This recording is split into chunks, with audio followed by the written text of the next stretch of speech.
mentaati Rasulullah sallallahu alaihi wasallam. Yang kedua, ittiba kepada beliau. Ini selalu berkaitan. Tidak mungkin ada ittiba tanpa ketaatan, dan tidak mungkin ada ketaatan dengan benar tanpa ittiba'ur Rasul. Yang ketiga, menjadikan beliau Nabi Muhammad sallallahu alaihi wasallam sebagai hakim yang akan mengadili dan memutuskan segala perkara yang ada di antara manusia. Yang keempat, taslim, yakni penyerahan secara penuh kepada keputusan dan ketetapan beliau Nabi Muhammad sallallahu alaihi wasallam. Dan yang terakhir, kelima, tidak menyalahi dan menyelisihi perintah beliau yang meliputi manhaj beliau, tariqah beliau, sunnah beliau, perjalanan kehidupan beliau di dalam mengajarkan, mendakwakan dan mengamalkan Islam. Beberapa keterangan tadi, beberapa akidah tadi, dalilnya banyak sekali di dalam Al-Quran dan hadis. Tidak mungkin saya membawakan semua atau sebagiannya, karena kitab akan semakin tebal. Tapi saya bawakan yang menjadi induknya, yang dari situ bercabang. Di antaranya firman Allah, "Man yuti'ir rasul faqad ata Allah." Ayat ini mewakili ayat-ayat yang lain, karena Al-Quran satu dengan yang lain saling membenarkan. Ayat ini menjelaskan bahwa ketaatan kepada Allah tergantung, terikat seberapa besar ketaatan manusia kepada Rasul yang Allah utus kepada mereka. Karena mentaati Rasul itu berarti mentaati Allah, karena yang mengutus Rasul itu adalah Allah. Ketika Rasul itu tidak ditaati atau kurang ditaati, demikian juga kepada Allah. Oleh karena itu Allah Subhanahu wa taala menegaskan, "Man yuti'ir rasul, man yuti'ir rasula faqad ata Allah." Barang siapa yang mentaati Rasul, maka sesungguhnya ia telah mentaati Allah. yakni ketaatan kita kepada Allah tergantung seberapa besar ketaatan kita kepada Rasul yang mulia alaihi salatu wassalam. Ya. Ayat yang kedua, Qul in kuntum tuhibbunallaha fattabi'uni yuhibbukumullahu wa yaghfir lakum dhunubakum. Ayat ini ayat ittiba yang mewakili semua ayat ittiba. Karena ia merupakan ujian kepada setiap manusia yang mengatakan bahwa mereka beriman kepada Allah, tetapi mereka tidak beriman kepada Rasulullah sallallahu alaihi wasallam. Qul in kuntum tuhibbunallaha fattabi'uni. Katakan jika memang kamu benar-benar mencintai Allah, buktikan. Allah tantang mereka untuk membuktikannya. Allah Subhanahu wa taala memerintahkan Rasulullah sallallahu alaihi wasallam untuk mengatakan kepada seluruh manusia, katakan hai Muhammad kepada mereka yang mendakwakan dan mengaku cinta kepada Allah tetapi tidak beriman kepadamu, tidak ittiba kepadamu, katakan ini ujiannya. Karena itu dahulu kaum salaf mengatakan ayat ini merupakan hakim yang mengadili setiap orang yang mengaku cinta kepada Allah tetapi tidak cinta kepada Rasul. Jika memang kamu benar-benar mencintai Allah, maka buktinya adalah fattabi'uni, ittiba'lah kepadaku. Jika tidak ittiba' kepada Rasul sama sekali, maka dia tidak cinta kepada Allah. Jika dia tidak beriman kepada Rasul, maka dia tidak beriman kepada Allah.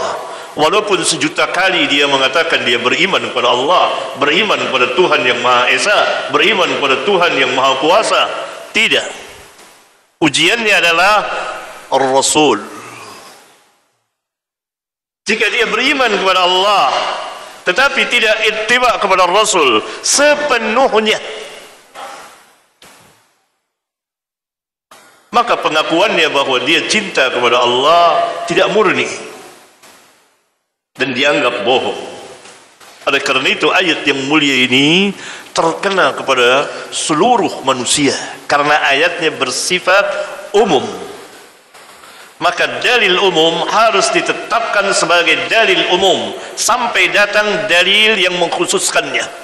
Terkena kepada seluruh manusia yang di luar Islam dan yang di dalam Islam. Yang di luar Islam, mereka tidak beriman kepada Rasulullah sallallahu alaihi wasallam, maka dengan sendirinya mereka tidak beriman kepada Allah. Walaupun mereka mengaku beriman kepada Allah, ini kaidah. Mereka yang berada di dalam Islam, beriman kepada Allah, beriman pada hari akhir, dan seterusnya mengenai keimanan, dan termasuk beriman dan keimanan yang besar kepada Rasulullah sallallahu alaihi wasallam, tetapi mereka tidak ittiba'ur Rasul dengan benar, dengan sepenuhnya, maka keimanannya berkurang. Pengakuannya dianggap bohong, sebagaimana dikatakan oleh ulama. Oleh karena itu Allah Subhanahu wa taala mewajibkan manusia taslim kepada Rasul dengan sepenuhnya. Kemudian buah yang dihasilkan atau pahala yang besar dari ittiba'ur Rasul adalah mahabbah, kecintaan Allah, yuhibbukumullah. Dan yang kedua, maghfirah, ampunan Allah, wa yaghfir lakum dhunubakum. Allah akan mencintai kamu dan mengampuni dosa-dosamu. Wallahu ghafurur rahim. Kemudian diulang, qul ati'ullaha war rasul. Diulang lagi, taatilah Allah. Katakan dari Muhammad, taatilah Allah dan Rasul. Fa in tawallau, maka jika kamu berpaling, fa innallaha la yuhibbul kafirin, maka sesungguhnya Allah tidak mencintai orang-orang yang kafir. Ya. Kemudian di halaman 497 ada hadis, man amila amalan laisa alaihi amruna fahuwa raddun. Ini sudah sangat terkenal hadis ini, keluarkan oleh Imam Muslim. yakni orang yang mengamalkan sesuatu di luar ittiba'ur Rasul, amalnya tertolak berdasarkan hadis yang mulia ini. Kemudian juga hadis yang lain 498, walladzi nafsu Muhammadin biyadi law asbaha fikum Musa thumma ittaba'tumuhu wa taraktumuni la dhalaltum. yakni orang yang tidak ittiba'ur Rasul tapi ittiba' kepada yang lainnya, pasti dia berada di dalam kesesatan berdasarkan ayat yang mulia ini. Kemudian ayat yang ketiga dalam pembahasan pertama, ayat yang juga menjadi asas dan mewakili ayat-ayat yang lainnya, yakni perintah untuk mentaati Allah dan Rasul secara mutlak. Ya ayyuhalladzina amanu atii'u Allah wa atii'ur rasulah Hai orang-orang yang beriman, taatilah Allah dan taatilah Rasul, mutlak. Tidak boleh dipilih, dipikir-pikir, tidak, mutlak. Kemudian yang ketiga, wa ulil amri minkum, terkait dengan ketaatan kepada Allah dan Rasulnya. Ada pembahasan khusus nanti di kitab ini mengenai ketaatan kepada ulil amri. Kemudian fa in tanaza'tum fi syai'in farudduhu ila Allah war Rasul. Nah, ini dia. Maka jika kamu berbeda pendapat, berlainan pendapat, berselisih fi syai'in, mengenai sesuatu apapun bersifat umum, farudduhu, maka kembalikanlah ia perselisihan yang terjadi di antara kamu itu ilallah, kepada Allah, war Rasul, dan kepada Rasul, yakni kepada kitabullah Al-Quran dan kepada sunnahnya. Dan ini sebagai bukti kamu beriman kepada Allah dan hari akhir. Akibatnya zalika khairu wa ahsanu ta'wila, yang demikian itu lebih baik bagi kamu dan lebih bagus kesudahannya, akhirnya akan berakhir dengan bagus. Jika memang kamu mengembalikan perselisihan itu kepada Allah dan Rasulnya, kepada Alkitab dan Rasulnya, dengan pengembalian yang benar. In kuntum, ada huruf in syartiyah, syarat. Jika memang kamu benar-benar beriman kepada Allah dan hari akhir, buktinya ketika kamu berselisih, berlainan pendapat, maka rujukannya adalah Alkitab dan Sunnah, Al-Quran dan Sunnah. Ini yang Allah Subhanahu wa Ta'ala memerintahkannya, bukan mengembalikan kepada mazhab, kepada pendapat fulan, dan sering kita dengar ini aqwalun nas, aqwalur rijal, perkataan-perkataan manusia dijadikan sebagai dalil. Ini tidak tepat dan menyelisihi ayat yang mulia ini. Ya, mengembalikan segala perselisihan yang ada di antara kita, di antara umat manusia, ilallah war Rasul. Karena Rasulullah SAW diutus untuk seluruh umat manusia, khususnya orang-orang yang beriman. Karena itu disyaratkan, jika memang kamu beriman kepada Allah, maka orang yang tidak mengembalikan perselisihan mereka kepada Allah dan Rasulnya, mereka tidak beriman. Zahirnya ayat yang mulia, atau tidak sempurna sangat keimanan mereka.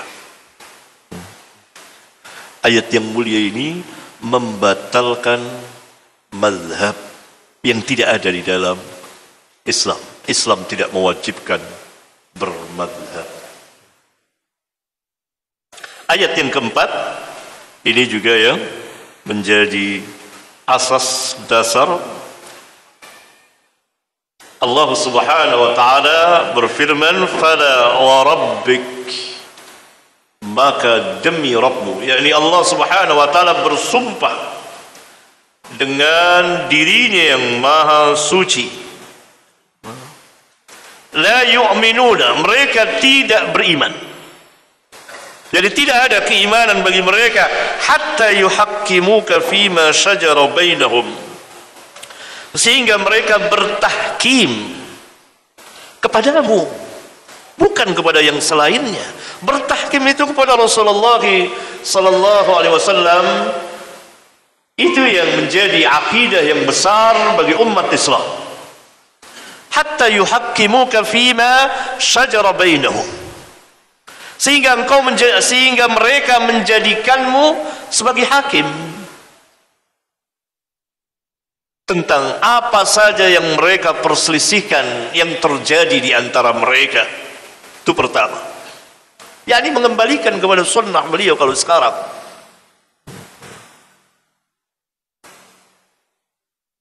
Yang kedua, thumma la yajidu fi anfusihim harajan, harajan mimma qadaita.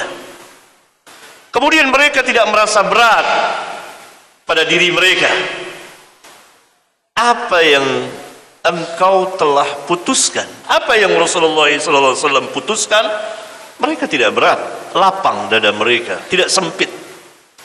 Yang terakhir, yang ketiga, wa yusallimu taslima, mereka sungguh-sungguh menyerahkan diri sepenuhnya. Nah, ini tiga. Menjadikan Nabi SAW sebagai hakim. Yang kedua, tidak merasa berat, sempit akan keputusan-keputusan, ketetapan-ketetapan Rasulullah SAW.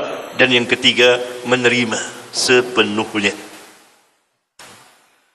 Allah Subhanahu wa taala memulai ayat ini dengan bersumpah dengan dirinya, demi Rabbmu.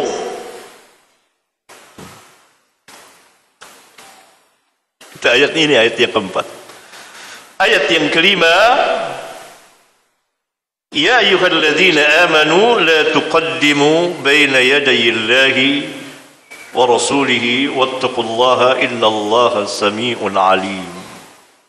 Hai orang-orang yang beriman, jangan kamu mendahului Allah dan Rasulnya. Allah dan Rasulnya dahulu, lebih dahulu, kemudian baru kamu. Kamu menunggu keputusan dari Allah dan Rasulnya. Jangan mendahului Allah dan Rasulnya. Oleh karena itu di dalam Islam yang menjadi dalil adalah wahyu. Jadi asas wahyu yang pertama, bukan ra'yu terlebih dahulu. Wahyu terlebih dahulu, kemudian ra'yu, akal pikiran mengikutinya sebagai pelayannya, khadimnya, yang melayani wahyu. Itu dia fungsi akal pikiran. Pun akal pikirannya sahih dan sharih, sehat, dan memiliki ketegasan. Maksudnya lurus, tidak ada gangguan pada pikirannya. Bukan gila secara fisik, tidak, tapi maknawiyah, rusak akalnya. Ada apa? Ada berbagai macam kerancuan dari kesesatan-kesesatan cara berfikir. Ya, ini ayat besar sekali.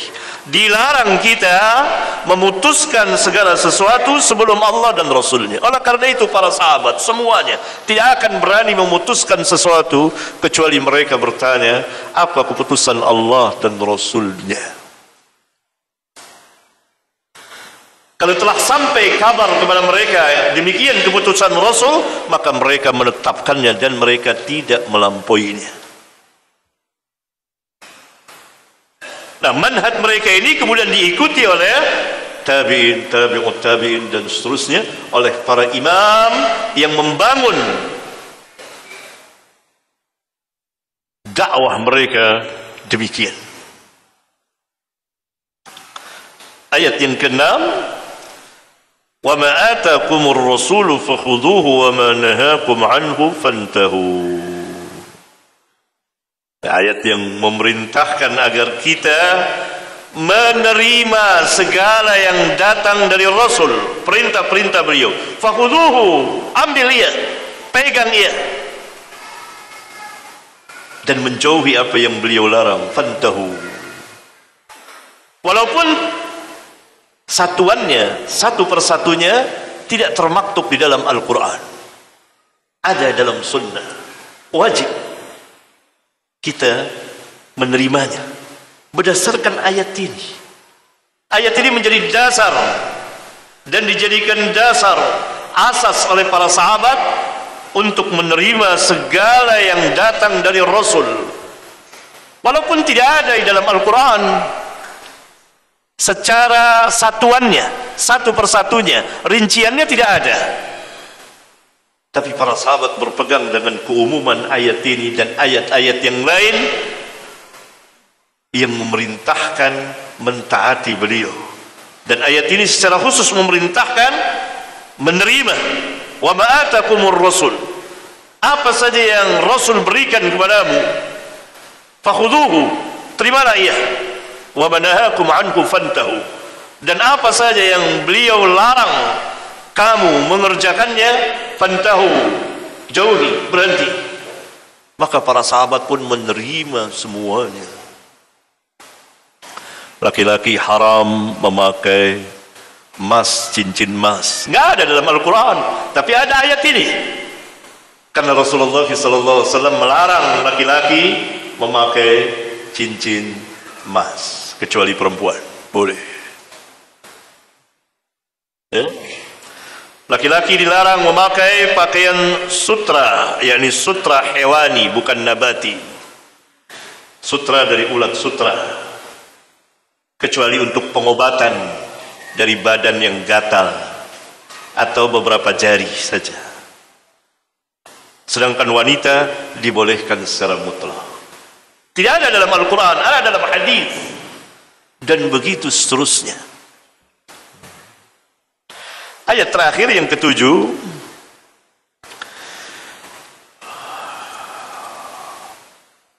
peringatan. Allah Subhanahu wa ta'ala mengingatkan orang-orang yang menyalahi al-amru, perintah Rasul, falyahzaril ladzina yukhalifuna an amrihi an tusibahum fitnatun aw yusibahum adzabun alim. Hendaklah orang-orang yang menyalahi perintah Rasul takut akan menimpa mereka fitnah atau menimpa mereka azab yang sangat pedih.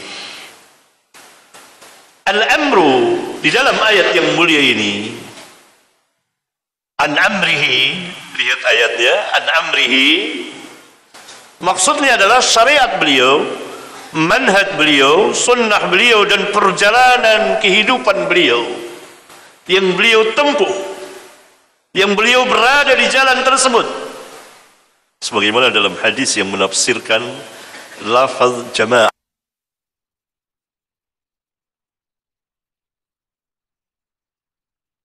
alaihi al-yawm wa ashabi, yang aku pada hari ini bersama para sahabatku berada di jalan yang kami tempuh itu. Ya. Nah, kemudian fitnah dalam ayat yang dimaksud bisa kufur atau syirik atau nifaq atau bid'ah dan maksiat. yakni siapa saja yang menyelisihi, menyalahi perintah Rasul dapat terkena dari salah satu yang 5 macam ini. Kalau ia tidak beriman kepada Rasulullah SAW, dengan sendirinya tidak beriman kepada Allah, maka ia masuk ke dalam kekufuran dan kesyirikan. Kalau ia pura-pura beriman tetapi batinnya kufur, sebagaimana orang-orang munafiqun, maka ia masuk ke dalam nifaq i'tiqadi, keyakinan. Kalau ia menyelisih perintah Rasul dan ia beriman kepada Rasulullah SAW, maka ia mengerjakan maksiat kepada Rasulullah SAW. Kalau ia mengerjakan satu perbuatan yang tidak pernah diajarkan Rasul sallallahu alaihi wasallam di dalam peribadatan kepada Allah, maka ia melakukan bid'ah. Yang mana saja yang seseorang itu menyelisihi perintah Rasul, maka dia akan terkena salah satu dari 5 macam ini.